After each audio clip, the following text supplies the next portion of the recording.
की कमियों में देखा था कि कैसे एआई जब एकदम से थियोरी ऑफ माइंड के लेवल पे या सेल्फ अवेयर एआई जो कि अभी कंसेप्चुअल है, आने वाले समय में यदि डेवलप हो जाता है तो ह्यूमन की विशेषताएं लगभग लगभग खत्म हो जाएंगी। ठीक है, ह्यूमन आलसी हो जाएगा, मोटा हो जाएगा, साई फाई थ्रिलिंग मूवी के जैसे ये दिखाई दे रही है, ये आने वाला भविष्य दिखाई दे रहा है। ठीक है, तो आज का टॉपिक यही है, पूरी दुनिया पागल हुई पड़ी है और हम भी फॉर द एग्जाम ओरिएंटेशन के लिए हमें ये टॉपिक जो है पढ़ना ही पढ़ना है, काफी इंपॉर्टेंट है। India AI mission. एआई क्या होता है ये आपको पता है, ठीक है, कि मशीन और रोबोटिक्स के द्वारा जब हम ह्यूमन सदृश कार्यों को करने में उनको सक्षम बनाने लगते हैं तो इसी को बोलते हैं आर्टिफिशियल इंटेलिजेंस। और इंडिया एआई मिशन एक्चुअली यह mighty, that means ministry of electronics and information technology और नेस्कॉम का ज्वाइंट वेंचर है, ठीक है, जो कि एक सरकारी पहल के रूप में पूर्ण रूप से अभी विकसित हो चुका है। और एआई को लेके इंडिया भी कितना पागल है आपको इस साल के यूनियन बजट 2025-26 में, यूनियन बजट 2025-26 में ये बात आपको पता चल गई होगी। ठीक है, मैं आपको बताना चाहूंगा जैसे इंडिया एआई मिशन खुद के लिए, इसके लिए 2000 करोड़ रुपए का एलोकेशन करा गया है। ठीक है, centre of excellence education sector में एआई को लेकर डेवलप करने के लिए 500 करोड़ रुपए का आवंटन किया गया। और इसके साथ साथ department of science and technology को 20,000 करोड़ रुपए का आवंटन करा गया है, जिसमें एआई भी शामिल है। तो अपने आप में एआई को लेके, एआई के डेवलपमेंट को लेके और इंडिया में एआई के इकोसिस्टम को बढ़ाने को लेके गवर्नमेंट जो है कितना सीरियस है, ये बात आप सबको अब तक पता चल गई होगी। ठीक है, तो आज के हम इसी इंडिया एआई मिशन में देखेंगे कि इंडिया एआई मिशन क्या है, ये इसके कौन कौन से पिलर्स हैं, बेसिकली गवर्नमेंट इसके द्वारा क्या प्राप्त करने की कोशिश कर रही है और इसमें क्या क्या व्यवधान वगैरह हो सकते हैं। और अंततोगत्वा निष्कर्ष के साथ, छोटा टॉपिक है, इसे समअप करने की कोशिश करेंगे, लेकिन क्वाइट इंपॉर्टेंट है, यहां से पूछा जा सकता है। और एआई से संबंधित जो भी डायमेंशन था ना, हमने पढ़ लिया। ठीक है, और एआई से संबंधित अगर किसी भी तरीके का क्वेश्चन पूछता है, चाहे शॉर्ट नोट पूछे कन्वेंशनल साइंस के ओरिएंटेशन के साथ या करंट अफेयर्स और जो इंडिया एआई मिशन है उससे संबंधित, use of AI in agriculture sector उससे संबंधित, या मतलब ओवरऑल एआई और मोरालिटी और ओवरऑल एआई से संबंधित पूछे तो आप किसी भी तरीके का प्रश्न अब कर सकते हो, आई होप। ठीक है, जैसा कि मैंने शुरुआत में बताया कि इंडिया एआई मिशन का जो मुख्य लक्ष्य है वो भारत में एआई नवाचार को, रिसर्च एंड डेवलपमेंट को, इनोवेशन को बढ़ावा देना। 2023 में इसकी शुरुआत करी गई थी इलेक्ट्रॉनिक्स और सूचना प्रौद्योगिकी मंत्रालय मैटी और नेस्कॉम के संयुक्त प्रयास से, और इसके लिए 10,371.92 करोड़ रुपए उस टाइम जो है एलोकेट किया गया था। इसके प्रमुख उद्देश्य की बात करें तो दो पिलर्स हैं, और इन दो पिलर्स के माध्यम से इंडिया में एआई इकोसिस्टम को बढ़ावा देने को लेके सरकार क्या कर रही है, प्रयास कर रही है। पहला पिलर है मेकिंग एआई इन इंडिया। ठीक है, मतलब भारत में एआई के विकास को प्रोत्साहित करना, इसका पहला पिलर क्या है, मेकिंग एआई इन इंडिया। जब मैं नोट सभी लिखवाऊंगा तो मैं आपको बता भी दूंगा कि कैसे आपको लिखना है। ठीक है, इसके साथ साथ जो दूसरा पिलर है making AI work for India, इसमें क्या है, मेकिंग एआई इन इंडिया में भारत में एआई विकास को प्रोत्साहित करना है, और making AI work for India में भारत के विभिन्न क्षेत्रों में एआई के उपयोग को बढ़ावा देना है। और इन दोनों का अल्टीमेट गोल क्या है, एआई इकोसिस्टम को, एआई इकोसिस्टम को बढ़ावा देना। माय डियर एस्पिरेंट, बात आ गई समझ में। इन शॉर्ट आपने देखा कि एआई आप जानते हैं क्या है। इंडिया एआई मिशन 2023 में माइटी और नेस्कॉम के ज्वाइंट वेंचर के रूप में शुरू किया गया, जो कि एक पूर्ण रूप से अभी सरकारी पहल बन चुका है। और इसमें और इसको कंटेम्परेरी बनाने के लिए यूनियन बजट में जो एलोकेशन किया गया है इंडिया एआई मिशन के लिए, या आपको साइंस एंड मतलब department of science and technology के लिए, इसके साथ साथ सेंटर ऑफ एक्सीलेंस की स्थापना के लिए एआई के सेक्टर में, इसका डेटा देके आप इसे और क्या कर सकते हो, आप इसे डायनेमिक बना सकते हो, कंटेम्पररी बना सकते हो। जब शुरू किया गया था तो 10,371.92 करोड़ रुपए का एलोकेशन किया गया था। इसके दो पिलर्स हैं, मेकिंग एआई इन इंडिया और making AI work for India. और दोनों का जो है मुख्य उद्देश्य, जो अल्टीमेट गोल प्राप्त करना है, इंडिया में एआई इकोसिस्टम को बढ़ावा देना है डियर एस्पिरेंट। ठीक है, यहां तक बात आपको समझ में आ गई। ठीक है, अब देख लेते हैं एआई के क्या क्या, कौन कौन से ये 7 ऐसे पिलर्स हैं जिसपे ये क्या कर रहा है, डिपेंड कर रहा है। इसके साथ साथ मैं और भी आपको एक इसमें इंपॉर्टेंट कंटेम्पररी डेवलपमेंट बताना चाहूंगा कि कॉमन कंप्यूट सुविधा जो है और जीपीयू एक्सेस को लेके हाल ही में इंडिया एआई मिशन में सरकार जो है इसको लेके इनिशिएटिव शुरू करा है। और इसमें मैं बताना चाहूंगा, इस सुविधा के अंतर्गत जो स्टार्टअप्स होते हैं ना, और जो शोधकर्ताएं हैं, जो रिसर्चर्स हैं, उनको जीपीयू तक पहुंच प्रदान करना इसका मुख्य क्या है, लक्ष्य है। अभी वर्तमान में देखा जाए तो 14,000 जीपीयू पहले ही खरीदे और चालू कर दिए गए हैं। एआई के डेवलपमेंट के लिए जीपीयू ग्राफिक प्रोसेसिंग यूनिट काफी इंपॉर्टेंट है, महंगा आता है। एनवीडिया जो है काफी इंपॉर्टेंट लीडिंग कंपनी है इसको बनाने में। ठीक है, हर तिमाही में सरकार जो है जीपीयू तिमाही में नए जीपीयू जोड़े जाएंगे ताकि कंप्यूटिंग संसाधनों का विस्तार हो सके, तथा जरूरत और उपलब्धता के आधार पर जीपीयू का आवंटन जो है चुने हुए संगठनों को किया जाएगा। ये भी करंट डेवलपमेंट था जो कि मुझे शुरुआत में बता देना चाहिए, तो मैंने बता भी दिया। ठीक है, अब देख लेते हैं इसके 7 ऐसे पिलर्स जिसपे ये इंडिया एआई मिशन जो है अभी काम कर रहा है।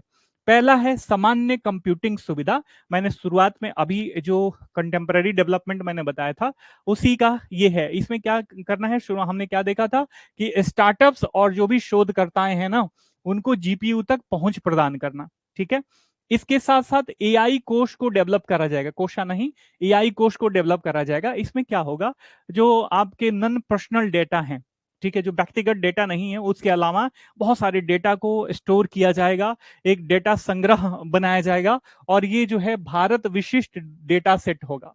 ठीक है, हम देखो अभी डेटा को लेके ना हम फॉरेन जो भी अभी कंपनियां हैं उसके ऊपर डिपेंड करते हैं, और वो अपने लैंग्वेज में डेटा को स्टोर करती हैं। और भारत जो इतना बड़ा विविधतापूर्ण देश है, लैंग्वेज विविधता भी बहुत ज्यादा है यहाँ पे, तो इंडिया का अपना कोई डेटा सेंटर नहीं है, तो इस लिहाज से डेटा को डेवलप करेगा। इसके साथ साथ इसका जो तीसरा पिलर है एआई सुरक्षा संस्थान। एआई से संबंधित हमने सारी चीजें देखी कि एआई तो डेवलप हो रहा है, लेकिन इसका निगेटिव साइड भी बहुत है। जो एआई और नैतिकता में आपने उसको पढ़ा होगा, तो हमने उसे खंगाला था। ठीक है, एआई जोखिम मूल्यांकन और सुरक्षा दिशा निर्देशों पर केंद्रित होकर इसमें काम किया जाएगा। इसके साथ साथ ऑब्वियस इनोवेशन को बढ़ावा देने के लिए रिसर्च एंड डेवलपमेंट सेंटर होना चाहिए, जो डोमेन विशिष्ट फाउंडेशन मॉडल विकसित करता है। इसके साथ साथ एआई के अनुप्रयोग विकास पहल को भी ध्यान दिया जाएगा। इसमें वाणिज्यिक और सामाजिक क्षेत्रों में एआई समाधानों को क्या करेगा, ये बढ़ावा देगा। इसके साथ साथ भविष्य में जो स्किल डेवलपमेंट होगा उसके लिए भी, जैसे छोटे शहरों में एआई लैब स्थापित करना, कौशल विकास करना वगैरह जो है, इसका एक अन्य पिलर है।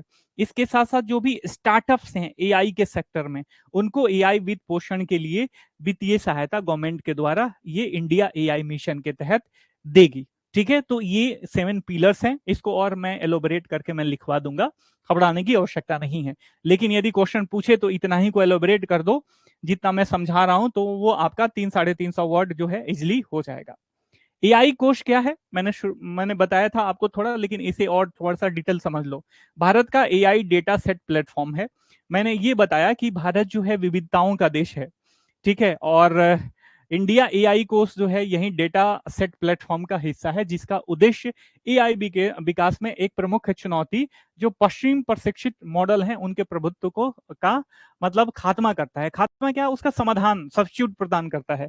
शुरुआत में बताया कि जो विकसित देश है ना, वो अपने डेटा को अंग्रेजी भाषा में या अपने डेटा सेंटर में जो है अपना उनका लोकल लैंग्वेज है उसी तरीके से स्टोर करते हैं। ठीक है, जिससे वे भारत की विविध भाषाई और सांस्कृतिक आवश्यकताओं के लिए क्या हो जाते हैं, कम प्रभावी हो जाते हैं। ठीक है, अभी जितने भी एआई मॉडल हैं उसमें भोजपुरी सर्च मारो या अन्य लोकल लैंग्वेज सर्च मारो, तो वो अप टू मार्क आपको रिजल्ट नहीं प्रोवाइड कराएंगे। ठीक है, तो उसके लिए सब्स्टिट्यूट प्रदान करता है आपका एआई कोष। अब देख लेते हैं इंडिया एआई मिशन के राह में कौन कौन से चैलेंजेस हैं। कोई बहुत बड़ा मतलब ये इशू नहीं है, आपको पता होना चाहिए कि जो सीमित जीपीयू क्षमता है और बुनियादी ढांचा, ये सबसे बड़ा चुनौती है। देखो, जो छोटे व्यवसायी हैं, जो छोटे स्टार्टअप्स हैं, तो ये जीपीयू अफोर्ड करना ना शुरुआत में इनके लिए काफी ज्यादा कठिन कार्य हो सकता है, क्योंकि बड़े मास लेवल पे इनको बहुत ज्यादा पैसा इन्वेस्टमेंट करने की आवश्यकता होती है। ठीक है, तो ये एक चुनौती है। और बेसिक जो इंफ्रास्ट्रक्चर है, बुनियादी ढांचा एआई डेवलपमेंट के लिए, अभी भारत में उस तरीके का विकास वहां पे यहाँ पे नहीं हो पाया है। जैसे हमने एआई का देखा था, तो एआई की राह में जो चुनौतियां थी वो लगभग इसमें भी विद्यमान रहेंगी, इंडिया एआई मिशन के लिए रहेंगी कि नहीं रहेंगी। ठीक है, जैसे हमने देखा था कि जो पाठ्यक्रम वगैरह हैं उस तरीके से डेवलप नहीं है, तो पाठ्यक्रम, स्कूलिंग का जो पाठ्यक्रम है स्कूल का, उसको भी एआई के तरीके का आने वाले समय में उसको प्रशिक्षित करना, उस तरीके का पाठ्यक्रम डेवलप करना, ठीक है, जरूरी है। इसके साथ साथ डेटा की उपलब्धता और गुणवत्ता जो है हमारे पास एक बहुत बड़ा चुनौती है। अब जो आपको संभावित चुनौतियां हैं, वहीं जो है इससे संबंधित आपके क्या कर सकते हैं, समाधान भी इसी को हल करके समाधान निकाला जा सकता है। तो डेटा की उपलब्धता और गुणवत्ता, तो डेटा कोष की स्थापना करी जा रही है, आपको पता है। इसके साथ साथ सीमित आय विशेषज्ञता है हमारे पास, और ये उच्च लागत है, ठीक है, जो इसके राह में एक अन्य चुनौती है। इसके साथ साथ एआई कार्यान्वयन में भी उच्च लागत है, इसके साथ इसके लिए अगली चुनौती खड़ा करती है। बुनियादी ढांचे की कमी इसकी अन्य चुनौती है। नैतिकता और डेटा सुरक्षा संबंधी चिंताएं, जो भी डीप फेक वगैरह है, ये क्या है, इससे संबंधित, एआई से संबंधित नैतिक और अन्य चुनौतियां हैं। जॉबलेस होना, ठीक है, भारत जो ग्रोइंग इकोनॉमी है और इसकी बहुत बड़ी जनसंख्या जो है अनएम्प्लॉयमेंट है, अभी अनएम्प्लॉयमेंट के दौर से गुजर रही है। तो एआई को हर एक सेक्टर में लागू करना कहीं ना कहीं उनके रोजगार के ऊपर भी खतरा उत्पन्न करेगा। तो ये सारी चीजें हैं। इसके साथ साथ जो जियो पॉलिटिक्स है और नियामक मुद्दे हैं, ये भारत को एआई के क्षेत्र में आगे बढ़ने से रोकते हैं। जैसे भू राजनीतिक, आपने जियो पॉलिटिक्स की बात करें, तो जियो पॉलिटिक्स में जो अभी उठापटक का दौर चल रहा है, एक तो ये है। इसके साथ साथ जो विकसित देश हैं, जो जिनका अपना प्रभुत्व है, वो नहीं चाहेंगे कि इंडिया जो है इसका सब्स्टिट्यूट जो है अपने लेवल से इंडिपेंडेंट हो जाए और इसका सब्स्टिट्यूट डेवलप कर ले। ठीक है, तो ये क्या हो सकता है, इंडिया एआई मिशन के राह में एक अन्य चुनौती हो सकती है। इसके साथ साथ जो पर्यावरणीय चुनौतियां हैं, इन्वायरमेंटल इश्यूज भी इससे संबंधित है। जैसे मान लो आप चैट जीपीटी पे कुछ सर्च मारते हो, कोई इमेज क्रिएट करते हो, तो ये इमेज ना ज्यादा CO2 का क्या करेगा, उत्सर्जन करेगा। जो नॉर्मल हम गूगल सर्च मारते हैं, वो भी उत्सर्जन करता है CO2 का। आई होप कि आप जानते होंगे इस बात को लेके, क्योंकि हम एनर्जी कंजम्पशन करते हैं, डेटा कंजम्पशन करते हैं, और डेटा के पीछे, जनरेशन के पीछे कहीं ना कहीं एनर्जी लगती है, और वो एनर्जी कहाँ से आती है, कहीं ना कहीं से आती है। और जब उसका यूज करते हैं तो CO2 और अन्य चीजों का जनरेशन होता है, जो पर्यावरणीय चुनौतियां जो है हमारे लिए प्रस्तुत करता है। और इनका यदि हम समाधान करें तो यही हमारा समाधान हो सकता है। तो भारत को इंडिया एआई मिशन को सक्सेस बनाने के लिए ये जो चुनौतियां हैं, इसको यदि यह भारत जो है इसके लिए समाधान प्रस्तुत करता है, इसका सब्स्टिट्यूट लाता है, इसके राह में जो भी रोड़े हैं उसको मिटिगेट करता है, तो ऑब्वियस इंडिया एआई मिशन जो है सक्सेसफुल हो पाएगा। और भारत जो 2047 तक अब विकसित भारत का लक्ष्य रखा है, इंडिया एआई विजन के राह में भी ये सक्सेसफुल हो जाएगा। तो ये था इन शॉर्ट और बहुत ही माइन्यूट सा एनालिसिस इस टॉपिक का, जो कि इसके सारे आयाम को खंगाल देता है पहले नजरिए में। ठीक है, अब इसे आप लिख लो। ठीक है, India AI mission. Good evening Lata, good evening Vikas ji. कहाँ रहते हैं आप, तो क्लास व्लास में दिखाई नहीं देते।